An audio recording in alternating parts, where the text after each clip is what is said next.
إن الحمد لله نحمده ونستعينه ونستغفره ونعوذ بالله من شرور أنفسنا ومن سيئات أعمالنا. من يهده الله فلا مضل له ومن يضلله فلا هادي له. وأشهد أن لا إله إلا الله وحده لا شريك له. وأشهد أن محمدا عبده ورسوله أرسله بالحق بشيرا ونذيرا وداعيا إلى الله بإذنه وسراجا منيرا. فأعوذ بالله من الشيطان الرجيم. بسم الله الرحمن الرحيم. يا أيها الذين آمنوا اتقوا الله حق تقاته ولا تموتن إلا وأنتم مسلمون. يا أيها الناس اتقوا ربكم الذي خلقكم من نفس واحدة وخلق منها زوجها وبث منهما رجالا كثيرا ونساء واتقوا الله الذي تساءلون به والأرحام إن الله كان عليكم رقيبا. يا أيها الذين آمنوا اتقوا الله وقولوا قولا سديدا يصلح لكم أعمالكم ويغفر لكم ذنوبكم ومن يطع الله ورسوله فقد فاز فوزا عظيما. أما بعد فإن أصدق الحديث كتاب الله وخير الهدي هدي محمد صلى الله عليه وسلم وشر الأمور محدثاتها وكل محدثة بدعة وكل بدعة ضلالة وكل ضلالة في النار. فأعوذ بالله من الشيطان الرجيم. بسم الله الرحمن الرحيم. والسابقون الأولون من المهاجرين والأنصار والذين اتبعوهم بإحسان رضي الله عنهم وأعد لهم جنات تجري تحتها الأنهار خالدين فيها أبدا ذلك الفوز العظيم. تمام قسم کی حمد و ثنا، تعریف و توصیف اللہ رب العالمین کے لیے ہے جو اکیلا تنہا ہے، اور اکیلا تنہا نے اس تمام کائنات کو پیدا کیا اور اس کائنات میں مختلف قسم کے مخلوقات کو پیدا کیے. ان تمام مخلوقات میں ہمیں انسانوں کو سب سے افضل مخلوق یعنی اشرف المخلوق بنا کر اس دنیا میں مبعوث کیا، اور ہمیں بھیجنے کے بعد یوں ہی لاچار بے بس تنہا نہیں چھوڑا، بلکہ ہماری رشد و ہدایت کے لیے مختلف انبیاء اکرام کا نزول کیا. درود و سلام و تمام انبیاء اکرام پر، خصوصاً نبوت کی آخری کڑی جناب احمد مجتبی محمد مصطفیٰ صلی اللہ علیہ وسلم پر.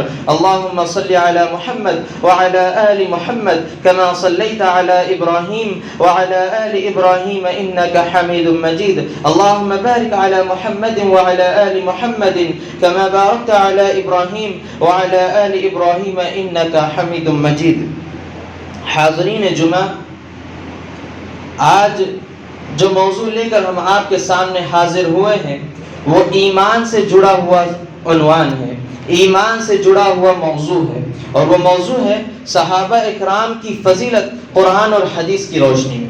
آج ہم آپ کے سامنے صحابہ کی فضیلت جو قرآن میں اور احادیث رسول میں آئی ہے وہ ہم آپ کے سامنے بتانا چاہتے ہیں کہ صحابہ کا مقام کیا ہے اور آج ہم نے ان کے مقام کو کہاں پر لا کر رکھ دیا ہے. یہ ہم کو آج جاننا ہے، اور آج یہاں سے اٹھنے سے پہلے ہم کو یہ عزم کرنا ہے کہ جو کوئی بھی صحابہ کی توہین کرے ہم کو اس کے خلاف آواز اٹھانا ہے اور صحابہ کے دفاع میں ہمیں کھڑے رہنا ہے. یہاں سے اٹھنے سے پہلے ہم کو یہ عزم کرنا ہے. پہلے ہم صحابہ کے بارے میں جو اللہ نے قرآن میں نازل کیا ہے ان کے مقام کے بارے میں اور جو احادیث نبی صلی اللہ علیہ وسلم سے ہمیں ملتا ہے وہ ہم دیکھتے ہیں. سامعین اکرام، صحابہ اکرام وہ مقدس ہستی ہے جو رسول اللہ صلی اللہ علیہ وسلم کی صحبت اختیار کی ہے.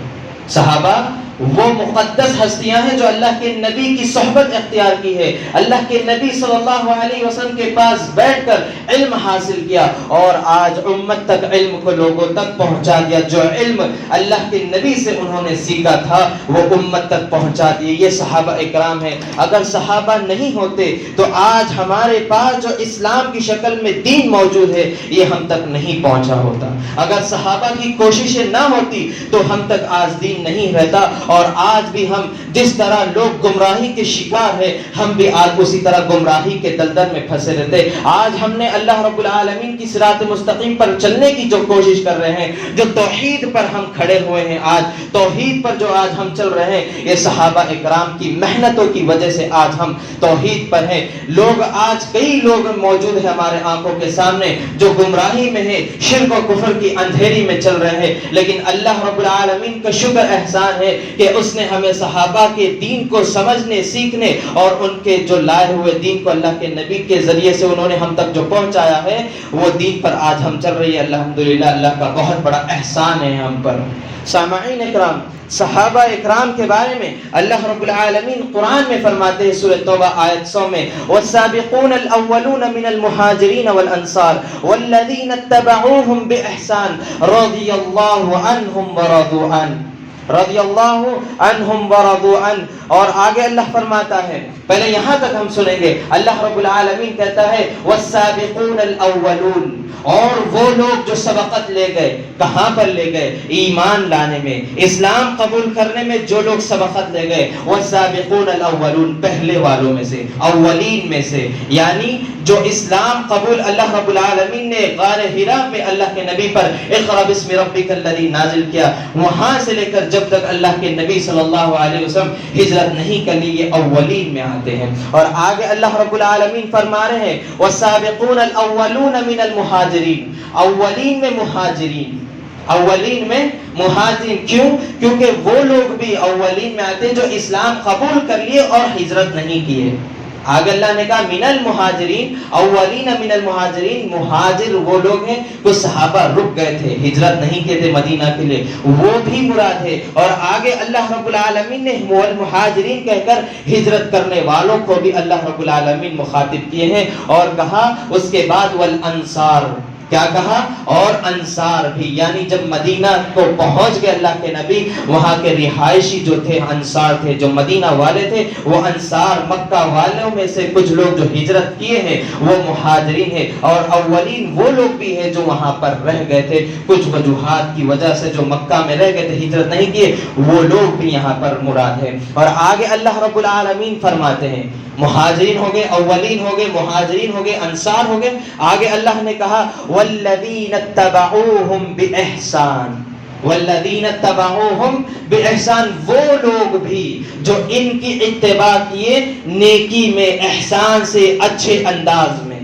اب یہاں پر مراد لیجئے تمام صحابہ اکرام کو جو اللہ کے نبی صلی اللہ علیہ وسلم کی حیات تک جتنے صحابہ ایمان لائے، اسلام قبول کر کے مسلمان ہوئے، تمام کے بارے میں اللہ نے کہا والذین اتبعوہم بإحسان رضی اللہ عنہم ورضوا عنہ۔ کیا کہا؟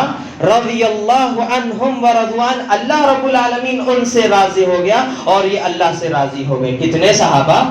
جتنے اللہ کے نبی صلی اللہ علیہ وسلم کے ہاتھ پر بیعت کی، اسلام قبول کیا۔ صحابی کی تعریف ابن حجر الاسقلانی رحمہ اللہ صحابی کی تعریف کرتے ہیں، الصحابی من لقی النبی صلی اللہ علیہ وسلم ومات علی المؤمنہ۔ اللہ کے نبی صلی اللہ علیہ وسلم کے صحابی کے بارے میں ابن حجر جو فتح الباری کی شرح لکھے، فتح الباری جو بخاری کی شرح لکھے ہیں، وہ صحابی کی تعریف کرتے ہوئے کہتے ہیں صحابی وہ ہے جو حالت اسلام میں اللہ کے نبی پر اسلام قبول کیا، آ کر ہاتھ پر بیعت کر کے اسلام میں داخل ہوئے، اور حالت ایمان میں ہی فوت ہو گئے، وہ صحابی ہے۔ عبداللہ ابی بھی تھا، وہ منافق تھا، وہ صحابی نہیں تھا۔ اس کی نماز جنازہ اللہ کے نبی پڑھائے، وہ صحابی نہیں تھا۔ سامعین اکرام، اللہ کے نبی صلی اللہ علیہ وسلم کے ہاتھ پر اسلام قبول کیا اور ایمان کی حالت پہ ہی مرنا ہے، یعنی صحابہ اکرام تمام چیزوں پر ایمان لائے، وہ صحابی ہے، اور جو کوئی کسی چیز سے رک جاتا ہے وہ صحابی نہیں ہے۔ اور تمام صحابہ اکرام نے اللہ کے نبی کے ہاتھ پر بیعت کی، اور اس میں یہ لوگ بھی شامل ہیں جو فتح مکہ کے موقع پر اللہ کے نبی کے ہاتھ پر بیعت کی، اور اس کے بعد جب اللہ کے نبی مدینہ پہنچ گئے جتنے صحابہ اسلام قبول کیے، یہاں تک کہ آپ کی وفات تک بھی جتنے لوگ آ کر اسلام قبول کیے وہ تمام کے تمام کون ہیں؟ صحابی ہے۔ اور ان سے اللہ کیا کہا؟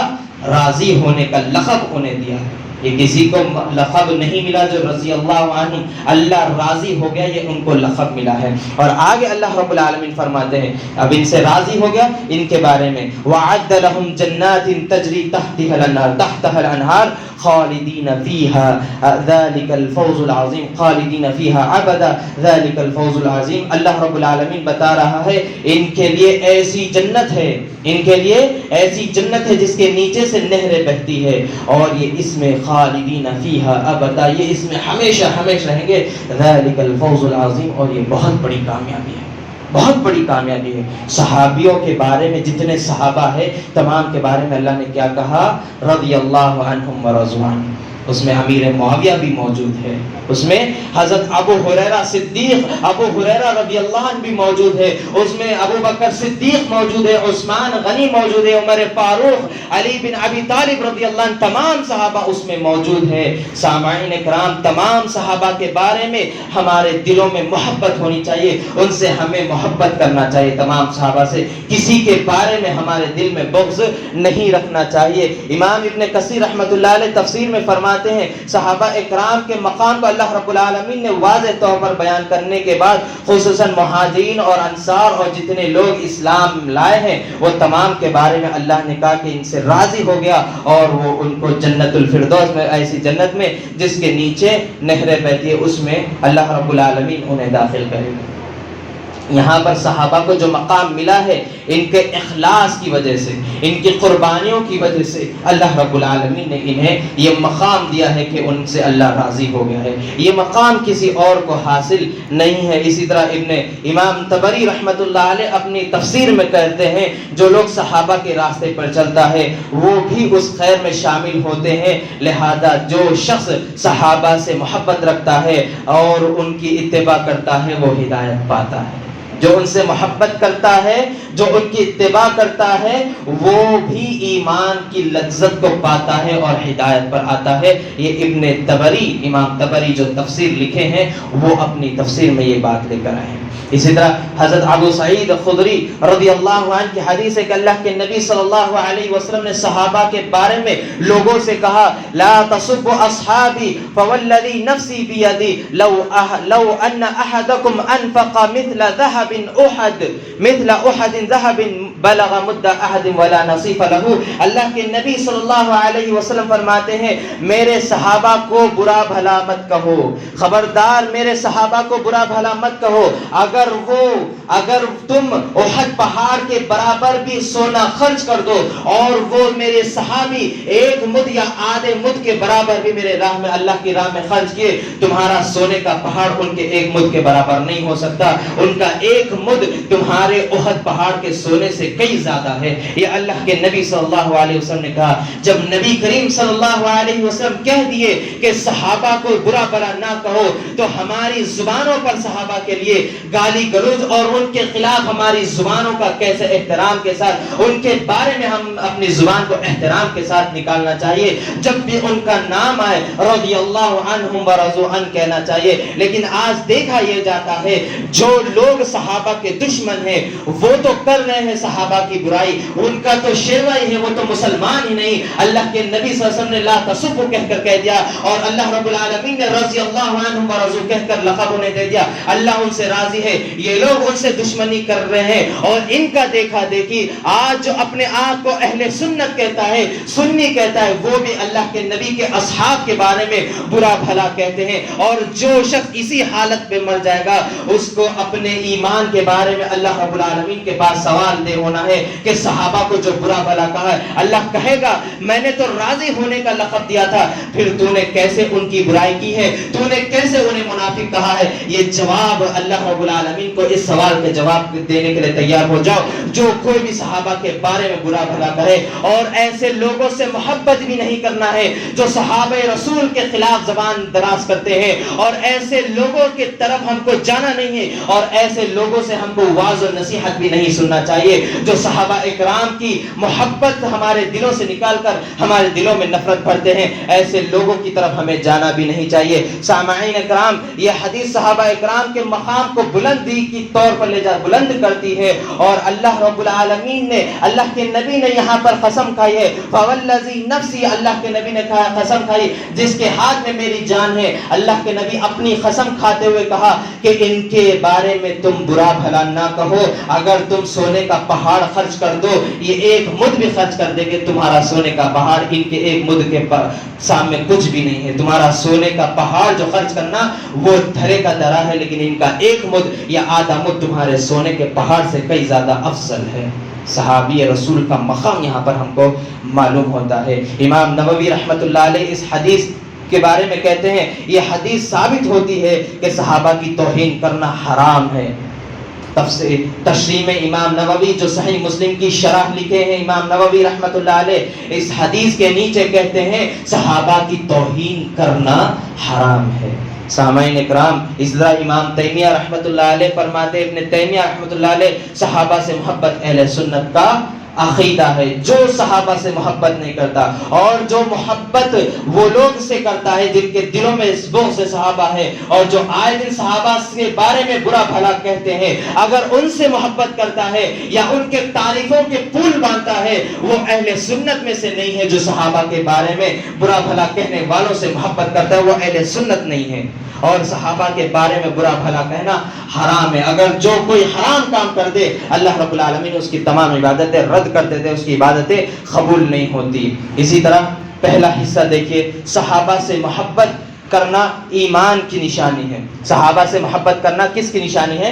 ایمان کی نشانی ہے۔ اللہ رب العالمین سورہ حشر میں فرماتے ہیں، سورہ حشر میں اللہ رب العالمین فرماتے ہیں آیت نمبر 10 میں، والذین جاءوا من بعدهم یقولون ربنا اغفر لنا ولاخواننا الذین سبقونا بالایمان ولا تجعلنا فی قلوبنا غلا للذین آمنوا ربنا انک رؤوف رحیم۔ اور وہ لوگ جو بعد میں آئیں گے، یعنی ہم، وہ لوگ جو بعد میں آئیں گے، اس سے مراد تابعی بھی ہے، تبع تابعی بھی ہے، صحابہ کے بعد والوں کے بارے میں بات ہو رہی ہے۔ اس میں کون ہے؟ ہم بھی ہے۔ اگر ہمارے دل میں ایمان ہے، رائی کے دانے کے برابر ایمان ہے، جب صحابہ کے خلاف کوئی گالی گلوچ کرے اگر ہم نہیں بولیں گے تو ہمارے دل میں رائی کے دانے کے برابر ایمان نہیں ہے۔ ہمارے بارے میں اگر ہم صحابہ کے لیے دعا کر رہے ہیں تو ہم بھی ایمان والے ہیں۔ کہہ رہے ہیں اللہ رب العالمین، اور وہ لوگ جو آئے ان کے بعد وہ کہتے ہیں ربنا، اے ہمارے رب، ربنا اغفر لنا، اے ہمارے رب بخش دے ہمیں، ولی اخواننا، اور ہمارے بھائیوں کو، الذین سبقونا، جو ہم سے پہلے سبقت لے گئے ایمان لانے میں۔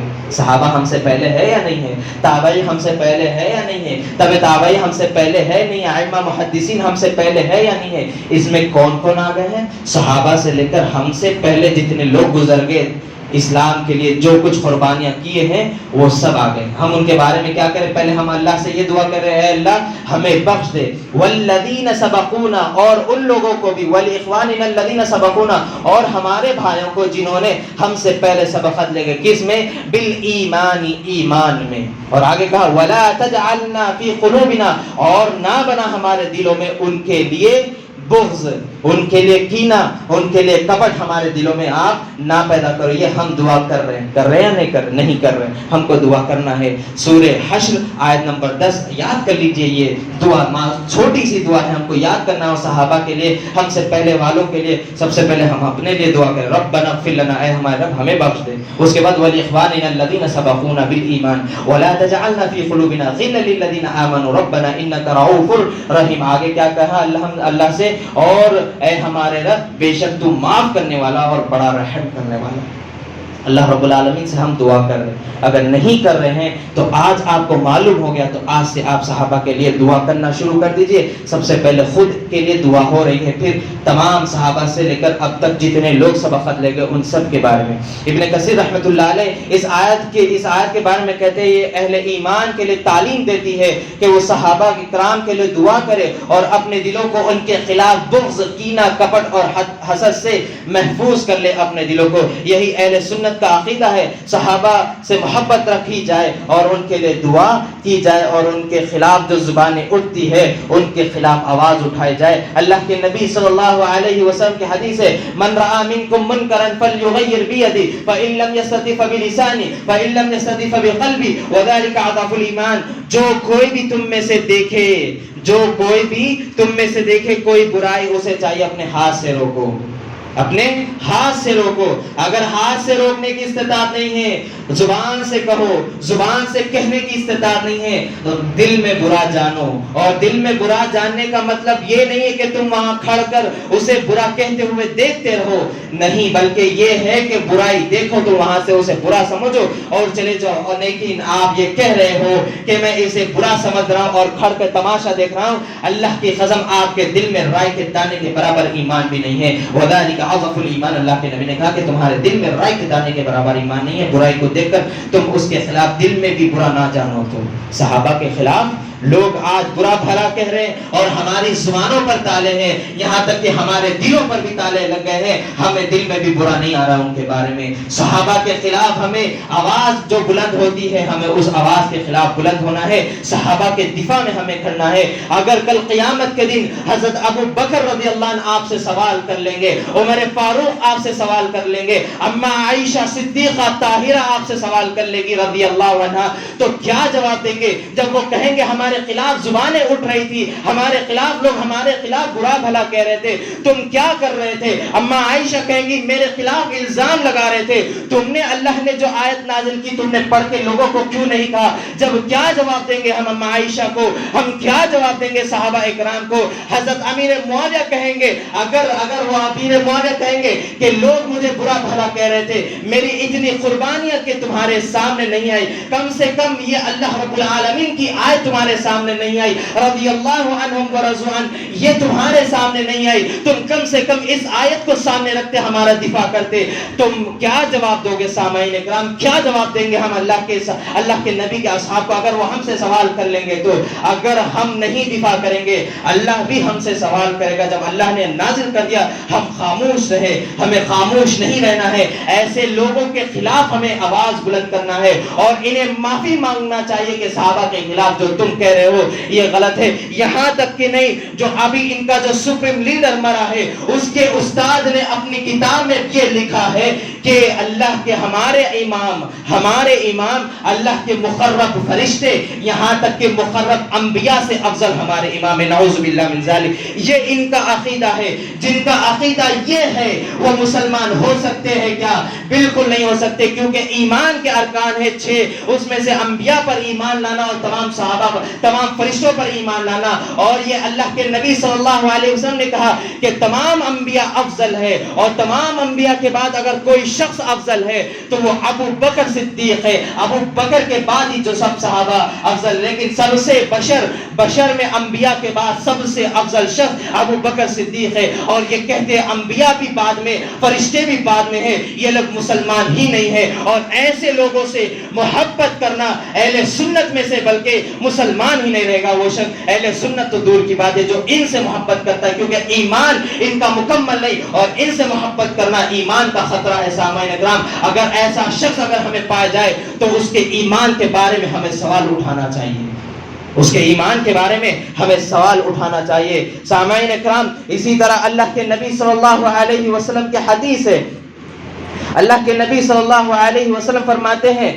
آیت الایمان حب الانصار وآیت النفاق بغض الانصار۔ اللہ کے نبی فرماتے ہیں صلی اللہ علیہ وسلم، انصار سے محبت ایمان کی نشانی ہے اور انصار سے بغض نفاق کی علامت ہے۔ یہ اللہ کے نبی صلی اللہ علیہ وسلم فرما رہے ہیں۔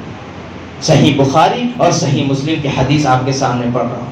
انصار سے محبت ایمان کی نشانی، انصار سے بغض نفاق کی علامت ہے۔ یہ حدیث ایمان کے معیار کو واضح کرتی ہے صحابہ کے، اور یہ صحابہ سے محبت صرف ایک مستحب عمل نہیں ہے بلکہ ایمان کی نشانی ہے۔ سامعین اکرام، صحابہ سے محبت کرنا ایمان کی نشانی ہے۔ اگر آپ صحابہ سے محبت نہیں کرتے تو آپ کے دل میں ایمان بالکل نہیں ہے، آپ کے دل میں ایمان نہیں ہے۔ اگر ہمارے دل میں صحابہ کے بارے میں محبت نہیں ہے، صحابہ کے لیے محبت نہیں ہے، تو اپنے ایمان کا جائزہ ہمیں لینا ہوگا۔ امام ابن حجر اسقلانی رحمۃ اللہ علیہ فرماتے ہیں یہ حدیث انصار کی فضیلت اور ان سے محبت کی فرضیت پر دلالت کرتی ہے۔ انصار کی فضیلت کے لیے اللہ کے نبی نے حدیث بتا دی کہ ان سے محبت ایمان ہے اور ان سے بغض نفاق کی علامت ہے۔ اسی طرح دوسرا، حضرت ابو بکر صدیق رضی اللہ عنہ کی شان۔ کیوں صحابہ کے باب میں صحابہ کی فضیلت میں ان کا نام لے کر آیا ہوں؟ کیونکہ ان کے کتابوں میں نعوذ باللہ میں اپنی زبان سے وہ نکالنے کے لیے میری زبان بھی حرکت میں نہیں آ رہی ہے، جو کس قدر انہوں نے اپنی کتابوں میں ان کے بارے میں بد کلامی کی ہے۔ نعوذ باللہ آپ سب جانتے ہیں، میں اپنی زبان سے نہیں نکالوں گا، میرا ایمان مجھے اجازت نہیں دے رہا کہ جو انہوں نے ان کے کتابوں میں لکھا ہے وہ ممبر رسول سے میں کہوں۔ انہوں نے جتنا خطرناک ان صحابہ اکرام کے لیے کہا ہے، سامعین اکرام آپ بخوبی جانتے ہیں حضرت ابو بکر صدیق کے بارے میں ان کے کتابوں کتابوں میں جو ان کا جو مرا ہے اس کے استاد نے کیا لکھا ہے، اگر سعودی عرب پر قبضہ ہوتا تو وہ کیا کرتے تھے یہ آپ سب کو معلوم ہے۔ سامعین اکرام، حضرت ابو بکر صدیق کے بارے میں اللہ نے قرآن میں فرماتا ہے الا تنصروه فقد نصره الله اذ اخرج الذي كفر ثاني اثنين في الهما في الغار اذ يقول لصاحبه لا تحزن ان الله معنا۔ یہاں پر ابو بکر صدیق کے بارے میں آیت نازل ہوتی ہے، اللہ کے نبی صلی اللہ علیہ وسلم پر اللہ آیت نازل کرتا ہے اگر تم نبی کی مدد نہ کرو تو اللہ ان کی مدد کرے گا۔ جب کافروں نے انہیں نکالا، یعنی مکہ والوں نے انہیں نکالا، تو وہ دو میں سے دوسرا تھا، یعنی دو میں سے دوسرا تھا، نبی صلی اللہ علیہ وسلم دو میں سے دوسرا، یا ابو بکر دو میں سے دوسرا، ایک نبی صلی اللہ علیہ وسلم دوسرے ابو بکر صدیق تھا۔ جب وہ دونوں غار میں تھے اس نے اپنے ساتھی کو کہا، اس نے اپنے ساتھی کو کہا لا تحزن ان اللہ معنا، اے ساتھی، اے ابو بکر تو غم نہ کرنا، اللہ ہمارے ساتھ ہے۔ غور کریے، یہ ساتھی کا لفظ جو ہے یہ خاص ساتھی کو کہا جاتا ہے۔ ایک تو اللہ نے قرآن میں بیوی کو بھی صاحبہ کہا ہے، بیوی کو صاحبہ، یہاں پر اللہ نے لصاحبہ ہی کہا۔ ابو بکر صدیق کی فضیلت یہاں پر بیان ہو رہی۔ ابن کثیر فرماتے ہیں رحمت اللہ علیہ کہ اس آیت پہ حضرت ابو بکر رضی اللہ عنہ کی بڑی فضیلت بیان ہوئی ہے کیونکہ انہیں صاحب کا لقب اللہ نے دیا ہے، یعنی ساتھی کو کہتے ہیں صاحب، اور آگے کہتے ہیں یہ وہ مقام ہے جس کو حاصل نہیں، کسی کو حاصل نہیں ہوا، یہ حضرت ابو بکر رضی اللہ عنہ کو حاصل ہوا کہ ساتھی کہا، کیونکہ بعض لوگ مکہ میں رہ گئے تھے اور بعض لوگ پہلے چلے گئے تھے، لیکن ابو بکر صدیق نے اللہ کے نبی کا ساتھ دیا۔ غار ثور میں 3 دن تک اللہ کے نبی نے وہاں پر ٹھہرے تو ابو بکر آپ کا ساتھ دیا رضی اللہ عنہ۔ جب اللہ کے نبی صلی اللہ علیہ وسلم نے ابو بکر سے کہا کہ اے ابو بکر، جب لا تحزن ان اللہ معنا کہا تو کہا اے ابو بکر کیا تمہارا خیال ہے، 2 کا تیسرا اللہ ہو تو کیا خیال ہے؟ تو کہا کہ اللہ اگر ہمارے ساتھ ہے تو ہمیں غم نہیں کرنا ہے، یہ ابو بکر نے کہا ہے رضی اللہ عنہ۔ یہ ساتھی ہے اللہ کے نبی کے، اور ہر وقت ابو بکر رضی اللہ عنہ اللہ کے نبی کے ساتھ، یہاں تک کہ اسلام کی ابتدا اللہ کے نبی پر وحی آنا شروع، اسلام نہیں ہوا، نبی نہیں بنائے گئے، ابو بکر رضی اللہ عنہ پہلے سے اللہ کے نبی کے دوست تھے اور 2 سال چھوٹے بھی ہیں۔ اور ابو بکر صدیق کی فضیلت دیکھیے، ابو بکر یہاں پر اللہ نے صاحب کہا ابو بکر کو، ایک دوسرے کے دوست۔ آج ہمارے بھی دوست ہوتے ہیں لیکن کیسے دوست ہوتے ہیں؟ ہمارے سامنے اتنا صاف ستھرا آئینہ جیسا ہوتے ہیں، دودھ میں مکھی گر جائے تو معلوم ہو جاتا ہے۔ ایسے دوست بھی ہمارے ساتھ ہوتے ہیں کہ ہمارے خلاف ایک رہتے ہیں اور ہمارے سامنے ایک رہتے ہیں، ایسے بھی ہمارے دوست ہیں۔ لیکن یہ ابو بکر کیسے دوست ہے اللہ کے نبی کے صلی اللہ علیہ وسلم رضی اللہ عنہ، کیسے دوست ہے؟ اللہ رب العالمین نے انہیں اتنی دوستی ان کی گہری کر دی ہے کہ اللہ کے نبی بھی اس دنیا سے 63 عمر میں وفات ہوئے، حضرت ابو بکر بھی 63 کی ایج میں ہی انتقال کر گئے۔ یہ صاحب دونوں ایک دوسرے کے بہت خاص دوست ہیں۔ اللہ کے نبی صلی اللہ علیہ وسلم کے خاص دوست ابو بکر صدیق جب اللہ کے نبی صلی اللہ علیہ وسلم سے سوال کیے کہ اے اللہ کے نبی صلی اللہ علیہ وسلم، آپ لوگوں میں کس سے زیادہ محبت کرتے ہیں؟ کہا عائشہ۔ کہا کہ اللہ کے نبی مردوں میں؟ کہا ابوہا، اس کے باپ سے، یعنی عائشہ کے باپ ابو بکر صدیق رضی اللہ عنہ۔ عائشہ صدیقہ کے والد کون ہیں؟ ابو بکر صدیق سے محبت کرتا ہوں۔ یہ اللہ کے نبی محبت کرتے تھے، اور آج تم اللہ کے نبی کے ساتھی کے خلاف بس زبانی کلمے نکالتے ہو اور ہم کو کہتے ہو، اور تم ہم سے یہ امید رکھتے ہو کہ ہم اپنی زبان بھی نہ کھولیں۔ ہم اپنی زبانیں کھولیں گے، اپنے قلم نکالیں گے اور اپنے قلموں سے تمہارا رد بھی کریں گے، اپنی زبانوں سے تمہارا رد کریں گے۔ ہم کو ہماری جان کی پرواہ نہیں ہونی چاہیے۔ صحابہ اکرام کے لیے ہماری جانیں بھی قربان، اللہ کے نبی کے لیے ہماری جان قربان، اسلام کے لیے اللہ کے لیے ہماری جان تک قربان ہو جانا چاہیے۔ ہمیں اپنی جان کی بھی فکر نہیں کرنا، اگر یہ ہمیں لاکھ دھمکیاں دے، کروڑ دھمکیاں دے ہمیں مارنے کی، لیکن ہمارے زبان پر صحابہ کی تعریف، ہمارے زبان پر نبی صلی اللہ علیہ وسلم کی محبت ہونی چاہیے، اللہ کی محبت ہمارے دلوں میں اور زبان میں ہونی چاہیے، اور ان سے ہمیں بغض رکھتے رہنا ہے جو صحابہ کے خلاف خلاف ہے۔ سامعین اکرام، اللہ کے نبی صلی اللہ علیہ وسلم کے یہ صحابی کے بارے میں حضرت ابو سعید خدری رضی اللہ عنہ فرماتے کہ اللہ کے نبی صلی اللہ علیہ وسلم نے کہا ان آمن الناس علی فی صحبته وماله ابو بکر ولو كنت متخذا خلیلا غیر ربی لاتخذت ابا بکر۔ اللہ کے نبی صلی اللہ علیہ وسلم کی حدیث، ابو سعید خدری کہتے کہ اللہ کے نبی صلی اللہ علیہ وسلم نے کہا کہ کوئی شخص مجھے جان اور مال سے سب سے زیادہ مجھے ساتھ دیا ہے وہ ابو بکر صدیق ہے۔ اگر میں اپنا دوست، اپنا خلیل اللہ کے علاوہ اگر میں بناتا تو وہ ابو بکر صدیق کو بناتا۔ اللہ کے نبی کے دوست ابو بکر صدیق کے خلاف زبانیں اٹھ رہی ہے اور حق خاموش ہے۔ اللہ کے نبی کہہ رہے کہ میں دوست اگر اللہ کے علاوہ کسی کو بناتا وہ ابو بکر صدیق کو بناتا۔ ابو بکر صدیق وہ صحابی رسول ہے، ان کا مقام وہ ہے۔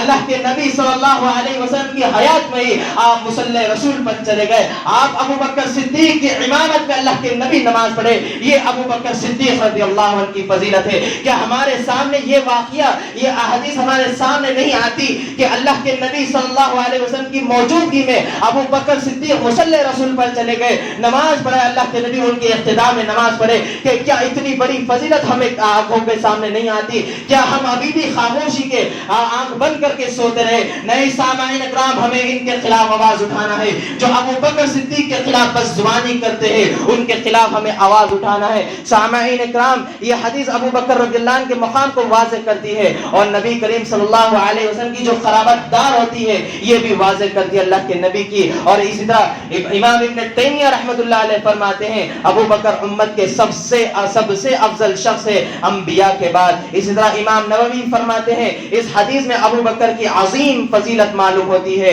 ابو بکر سب سے افضل ہے انبیاء کے بعد، افضل البشر بعد الانبیاء ابو بکر صدیق رضی اللہ عنہ۔ یہ ابو بکر کو صدیق کا لقب کیسے ملا؟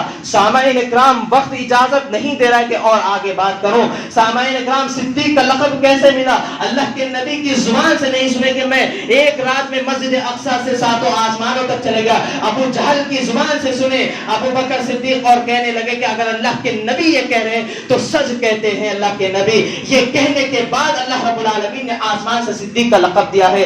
چوتھا حصہ عمر فاروق رضی اللہ عنہ کا۔ عمر فاروق کے بارے میں بھی ان کی زبان بد کلامی ہے۔ یہ عمر فاروق رضی اللہ عنہ کو بھی وہی کلمات ادا کیے جو ابو بکر صدیق کے بارے میں ان کے ابو بکر صدیق کے بارے میں جو کہا وہی عمر کے بارے میں کہا رضی اللہ عنہ۔ وہ اپنے کتاب میں لکھا، اللہ رب العالمین فرماتے ہیں یا ایھا الذین آمنوا اتقوا اللہ وقولوا قولا سدیدا، اے ایمان والو اللہ سے ڈرو اور سیدھی سچی بات کرو۔ علماء جب یہاں پر جب سیرت لکھ رہے ہیں یا اس آیت کی تفسیر کر رہے ہیں، یہاں پر عمر بن خطاب کے بارے میں ذکر کیا ہے کہ عمر بن خطاب سچے ان کے پیکر تھے، ان کی زبان سے ہمیشہ سچ نکلتا تھا، وہ نہیں دیکھتے تھے سامنے کون ہے۔ وہ اگر ان کے سامنے کوئی منافق بھی آ جاتا اللہ کے نبی سے کہتے آپ اجازت دیجئے میں اس کی گردن اڑا دوں گا۔ یہ عمر بن خطاب رضی اللہ عنہ تھے۔ یہ عمر بن خطاب وہی شخص تھے جب اللہ کے نبی صلی اللہ علیہ وسلم اس دنیا سے چلے گئے یہ خبر سنی ہے، یہ عمر بن خطاب یہی تھے، ان کا ایمان یہ اجازت نہیں دے رہا تھا کہ اللہ کے نبی انتقال کر گئے۔ یہ عمر بن خطاب تھے، انہوں نے کہا کہ اگر کوئی شخص کہہ دے کہ اللہ کے نبی صلی اللہ علیہ وسلم کا انتقال ہو گیا اس کی گردن ہوگی اور عمر کی تلوار ہوگی۔ وہ ننگی تلوار لے کر کھڑے ہو گئے، لیکن جب ابو بکر صدیق آئے اور انہیں ہٹائے رضی اللہ عنہ منبر سے اور گھر کر آیت پڑھی وما محمد الا رسول قد خلت من قبله الرسل افان مات او قتل انقلبتم على اعقابكم ومن ينقلب على عقبيه ولن يضر الله شيئا۔ یہ آیت پڑھی ہے ابو بکر صدیق نے، عمر بن خطاب کے ہاتھ سے تلوار گر گئی اور وہ زار و خطر زمین پر گر کر رونے لگے اور تمام صحابہ، انس بن مالک رضی اللہ عنہ فرماتے ہیں کہ تمام صحابہ کے آنکھوں میں اندھیرا چھا گیا تھا۔ جس دن اللہ کے نبی آئے ہیں اس دن اللہ کے نبی آنے سے مدینہ روشن ہو گیا، جس دن چلے گئے مدینہ اندھیرا ہو گیا۔ یہ عمر بن خطاب تھے جو تلوار لے کر کھڑے ہو گئے۔ یہ محبت صحابہ اللہ کے نبی سے کس قدر محبت کرتے تھے یہ ان کی نشانی ہے سامعین اکرام، اور ان کے خلاف بد زبانی، ان کے خلاف بد کلامی کر رہے ہیں اور آج ہم خاموشی ہے۔ یہ علماء کہتے ہیں کہ عمر بن خطاب جب بھی بات کرتے تو سچ کے لیے کرتے۔ آپ کو بارہا معلوم ہوگا جو لوگوں کو قید بنا لیا گیا تھا، عمر بن خطاب نے کہا انہیں گردن سے مار دیا جائے گا، لیکن وہ لوگ کیا کرے بعد میں آ کر اللہ کے نبی نے انہیں قید بنا لیے تھے اور بعد میں چھوڑ دیے تھے لکھنا پڑھانا کر کے۔ عمر بن خطاب نے کہا کہ ان کی گردن اڑا دیتے۔ بعد میں ابو بکر صدیق رضی اللہ عنہ اور اللہ کے نبی بیٹھے ہوئے تھے، غم زدہ تھے، عمر بن خطاب چلے گئے اور کہا کہ کیا بات ہے؟ کہا کہ تمہاری بات کو ہم مان لیتے تھے، ان کی گردن اڑا دیتے تھے، صحابہ آج باحیات رہتے تھے. اور یہ وہی عمر بن خطاب ہے، جب یہ کہتے تو آسمان سے وحی نازل ہو جاتی. عمر بن خطاب کے بارے میں اللہ کے نبی صلی اللہ علیہ وسلم فرماتے ہیں، سعید بن ابی وقاص رضی اللہ عنہ فرماتے ہیں، والذی نفسی بیدی ما لقیک الشیطان سلیکا فجا الی سیک فجا غیر فجاک. اللہ کے نبی صلی اللہ علیہ وسلم فرماتے ہیں، اے عمر تم سے شیطان اتنا ڈرتا ہے کہ وہ تمہیں ایک راستے پر دیکھتا ہے تو اپنا راستہ بدل دیتا ہے، شیطان بھی تم سے ڈرتا ہے. یہ عمر بن خطاب ہے. اور آج جب سعودی عرب میں طریق عمر بن لکھا ہوا ہے، عمر بن خطاب کی روڈ لکھی ہوئی ہے، وہاں سے یہ لوگ جاتے نہیں ہیں، اور یہ شیطان ابلیس لوگ ہے. یہ عمر بن خطاب رضی اللہ عنہ سے، ابو بکر صدیق سے اتنی نفرت ہے ان کو کہ وہ راستے تک بھی نہیں جاتے. اللہ کے نبی نے کہا کہ اے عمر تم سے شیطان ڈرتا ہے، وہ اپنا راستہ بدل لیتا ہے. اور اسی قسم کھا کر کا قسم فوالذی قسم ہے اس ذات کی جس کے ہاتھ میں میری جان ہے، شیطان راستہ بدل لیتا ہے. اللہ کے نبی قسم کھا کر کہا، اللہ کے نبی صلی اللہ علیہ وسلم نے قسم کھائی. یہ حدیث حضرت عمر بن خطاب کے ایمان کی قوت کو ظاہر کرتی ہے، کس قدر قوت والے ایمان والے تھے. اور جب بھی وہ بات کرتے عدل انصاف کے ساتھ بات کرتے تھے. ابن حجر رحمۃ اللہ علیہ فرماتے یہ حدیث عمر بن خطاب کی فضیلت پر واضح طور پر ہے. عمر بن خطاب حق پر قائم رہنے والے اور تقوی پر پیکر تھے. سامعین اکرام زیادہ نہیں، بس کچھ لمحے میں انشاءاللہ خطبہ جمعہ ختم ہوگا. اما عائشہ صدیقہ کے بارے میں بھی وہ لوگ کہتے ہیں، اما عائشہ صدیقہ کے بارے میں نعوذ باللہ من ذالک الزام لگاتے ہیں، حالانکہ الزام لگا گیا تھا. اللہ رب العالمین سورہ نور میں فرماتے ہیں، ان الذين جاءوا بالافك عصبة منكم لا تحسبوه شرا لكم بل هو خير لكم. غور کریے سامعین اکرام، بہت باریکی بات لایا ہوں، لیکن جب وقت کی کمی کی وجہ سے میں آپ سے جلدی میں بات کرتا ہوں. اللہ رب العالمین فرما رہے ہیں، بے شک جو لوگ بہتان لگائے اور وہ تم ہی میں سے ہے، انہیں برا مت کہو، وہ ایک جماعت ہے، تم میں سے ہی ہے، اپنے بھائی کو برا مت سمجھو، بلکہ یہ تمہارے لیے جو بہتان لگائے تمہارے لیے بہتر ہے. کیسے بہتر ہے سامعین اکرام؟ یہ حضرت عائشہ پر جو واقعہ الزام لگا تھا ان کے اوپر، یہ اس وقت کا واقعہ ہے. اللہ رب العالمین نے کہا کہ تمہارے لیے بہتر ہے. یہ کوئی عام بات نہیں تھی، بہت عظیم بات تھی. یہ تمہارے لیے بہتر ہے. کیسے بہتر ہے؟ اللہ نے خود آسمان سے اما عائشہ صدیقہ طاہرہ رضی اللہ عنہا کی پاسگی رب العالمین آسمان سے بیان کیا، اس لیے یہ بہتر ہے. کس لیے بہتر ہے؟ اللہ کی پاک عائشہ صدیقہ کی پاکیزگی اللہ آسمان سے نازل کر رہا ہے، ہمارے لیے کافی نہیں ہے ان کا منہ بند کرانے کے لیے. یہ آج اما عائشہ پر وہی الزام لگاتے ہیں اور نعوذ باللہ انہیں سزا دینے کی بات کرتے ہیں. یہ لوگ کے سامنے یہ آیت کو لانا ہے. اللہ کہہ رہا ہے، ہم نے نازل کیا سورہ نور میں، اللہ کہہ رہا ہے آیت 11 سے، وہاں پر 10 آیتیں پڑھ لیجئے. جب یہ واقعہ پیش آیا، عائشہ کہنے لگی میں زار و خطا رونے لگی، جس کی وجہ سے ان کے بال تک جھڑ گئے. 40 دن تک روتی رہی ہے اما عائشہ. اور اس کے بعد جب یہ آیت نازل ہوئی اور کہنے لگی کہ اما عائشہ میں تو سمجھی اللہ میرا پاکیزگی بیان کر دے گا، لیکن میرے بارے میں دنیا جب تک قائم رہے گی لوگ پڑھتے رہیں گے اور ان کو بھی اجر ملے گا اور اما عائشہ کو بھی اجر ملے گا. یہ آیت عائشہ صدیقہ کی پاک دامنی کا اعلان ہے. اللہ نے خود انہیں برات سے پاک کیا، انہیں برات کا اعلان کر دیا اور الزام سے انہیں پاک کیا، جو ان کی عظمت کی سب سے بڑی دلیل ہے. اور اسی طرح اما عائشہ کے بارے میں عن ابی موسیٰ رضی اللہ عنہ قال قال رسول اللہ صلی اللہ علیہ وسلم فضل العائشہ علی النساء کفضل الثری علی السائر الطعام. عائشہ کی مثال تمام عورتوں میں ایسے ہے جیسے ثرید کی تمام کھانوں میں. ثرید اللہ کے نبی کے زمانے میں سب سے زیادہ افضل کھانا ہوتا تھا. جیسے آج ہمارے پاس بہت ہے، ہمیں نام نہیں لینا، ہمارے پاس بہت ہے، وہاں پر ثرید تھا. وہ ثرید کے جیسے تمام لوگوں کے تمام عورتوں سے زیادہ افضل کون ہے؟ عائشہ صدیقہ ہے. اور اسی طرح ازواج مطہرات کے بلند مقام کا اللہ فرماتا ہے یا نساء النبی لستن کاحد من النساء، اے نبی کی بیویوں، اے نبی کی بیویوں تم دوسرے عورتوں کے بنسبت تمہارا مقام اونچا ہے. اور اسی طرح اللہ رب العالمین سورہ احزاب میں فرماتے ہیں وازواجہ امہات. اگر آپ کی ماں کو کوئی برا بھلا کہے تو آپ کیا کریں گے؟ آپ اس کا گریبان پکڑ لیں گے. جب ہم عائشہ کے بارے میں کہہ رہے تو ہمارا گریبان، ہم کسی کا گریبان گریبان نہیں پکڑ سکتے کیا؟ ازواجہ امہات، سورہ احزاب آیت نمبر 6 میں اللہ فرما رہا ہے نبی کی بیویاں تمہاری ایمان والوں کی ماں ہے۔ اگر ہم عائشہ صدیقہ کے بارے میں لوگ برا کہہ رہے ہم نہیں کھڑیں گے ان کے دفاع میں، عائشہ صدیقہ کے دفاع میں نہیں کھڑیں گے رضی اللہ عنہا، تو ہمارے دل میں ایمان نہیں، ہم مومن نہیں ہیں۔ لہٰذا ہم کو چاہیے تمام مومن ماؤں کے بارے میں اور تمام صحابہ کے بارے میں ہمیں ڈرنا چاہیے، اور ان کے خلاف جو زبانیں اٹھتی ہے ان کے خلاف ہمیں آوازوں کو بند کرنا ہے۔ آخری بات، یہ پانچواں حصہ صحابہ کے دشمنوں سے ہمیں بچنا ہے۔ اللہ رب العالمین نے سورہ فتح میں آیت 29 میں کہا کہ ان لوگوں کی مثال جو صحابہ کی مثال ہے، وہ ان کی مثال تورات میں انجیل میں ہے، ان کے اثر نماز اور سجدے کے ذریعے سے تم دیکھو گے، اور وہ ایسے ہیں ان سے دشمن کافر لوگ جلتے ہیں جس طرح کسان کھیتی کو دیکھ کر جب اس کی کھیتی آ جاتی ہے تو دوسرا شخص دیکھ کر جلتا ہے، ایسے ہی صحابہ کے بارے میں جب دوسرے کے بارے میں کہا جائے تو ان کا چہرہ رنگ بدل دیتا ہے، اور یہ ان کے خلاف ان کے دلوں میں بغض بھر لیتے ہیں، اور صحابہ سے لوگ جلن حسد کرنے لگ جاتے ہیں۔ سورہ فتح میں اللہ رب العالمین نے کہا، اور اسی طرح ہم نے آیت پڑھی ہے والسابقون الاولون،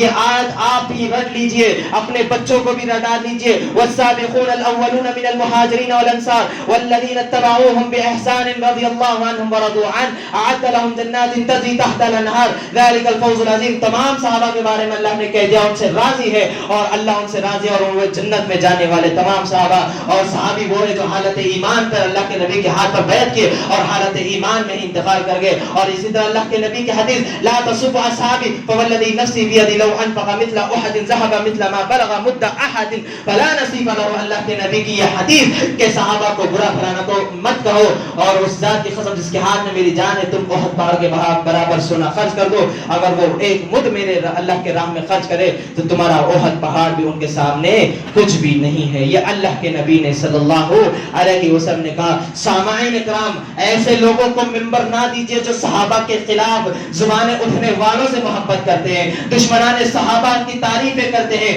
دشمنان صحابہ سے محبت کرتے ہیں، دشمنان صحابہ کے خلاف وہ لوگ ان سے محبت کا اظہار کرتے ہیں۔ ایسے لوگوں کو نہ تو ان سے واعظ و نصیحت سنیے، ان کے خلاف ہمیں بھی کھڑ جانا چاہیے، اور انہیں بھی ایسے مقام پر منبر رسول مصلی رسول پر چڑھنے کی انہیں کوئی اجازت نہیں ہے جو صحابہ کے خلاف کہتا ہے۔ یہ تمام واقعات جو آج میں نے آپ کے سامنے بیان کیا ہے، یہ تمام چیزیں کون بیان کیا ہے؟ اللہ رب العالمین نے اپنی کتاب میں نازل کر دیا ہے۔ اللہ رب العالمین کو کیا نہیں معلوم تھا کہ جنگ صفین ہونے والی تھی؟ کیا اللہ کو نہیں معلوم تھا کہ جنگ جبل ہونے والی ہے؟ اللہ کو سب کچھ معلوم تھا۔ اللہ نے کہا رضی اللہ عنہم ورضوا عنہ، اللہ ان سے راضی ہے۔ یہ آپسی اختلاف ہے اور یہ اختلاف ختم ہو چکے، یہ اختلافوں کو ختم کر دیا گیا ہے۔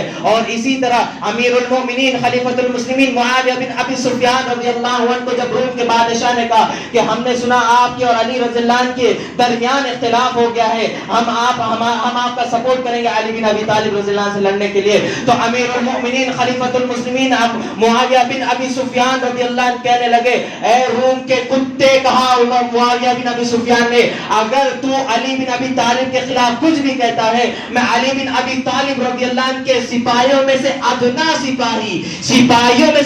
سپاہی بن کر تیرے خلاف جنگ کرنے کے لیے آؤں گا۔ یہ امیر المومنین معاویہ رضی اللہ عنہ کہنے لگے۔ ہم کو صحابہ کے بارے میں ڈرنا چاہیے۔ اللہ کے نبی کی حدیث ہے، اللہ کے نبی صلی اللہ علیہ وسلم کی حدیث ہے کہ تم صحابہ کے، میرے صحابہ کے بارے میں اللہ سے ڈرو، اور میرے صحابہ کے خلاف زبانیں اٹھنے والی زبانوں کو تم بند کرو، اور تم بھی ان کے خلاف نہ کرو۔ یہ رافضیوں کے پیروں میں آ کر جو اپنے آپ کو اہل سنت کہتے ہیں، یہ لوگ بھی صحابہ کو برا بھلا کہتے ہیں۔ ایسے لوگوں کو منبر پر چڑھانے سے ہمیں بھی بچنا چاہیے اور ان سے دور رہنا چاہیے۔ کیوں؟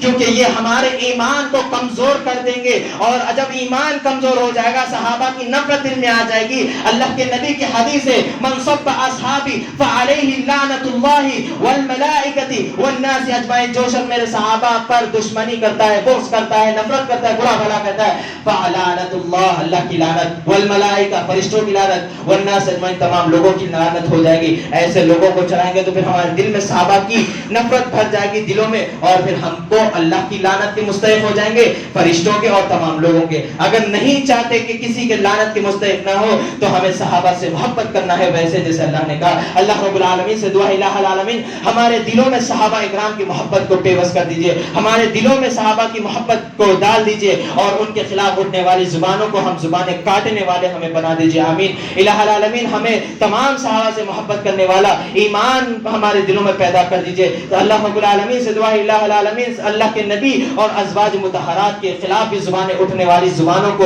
ہم لگام دینے والے ہم بن جائے، ان کی زبانوں کو کاٹنے والے ہم بن جائے، آمین۔ الہ العالمین ان کی زبانوں کو ہم نیس و نابود کرنے والا آج ہمیں آپ بنا دیجئے الہ العالمین، کم سے کم ان کے خلاف آواز بلند کرنے والا ہمیں بنا دیجئے، آمین یا رب العالمین۔ ربنا آتنا فی الدنیا حسنہ وفی الآخرة حسنہ وقنا عذاب النار۔ اللہم اصلح احوال المسلمین فی فلسطین، اللہم اصلح احوال المسلمین فی غزہ، اللہم طہر المسجد الاقصی من اليہود، اللہم اصلح احوال المسلمین فی الہند، اللہم اصلح احوال المسلمین فی الہند، آمین۔ ربنا آتنا فی الدنیا حسنہ وفی الآخرة حسنہ وقنا عذاب النار، آمین۔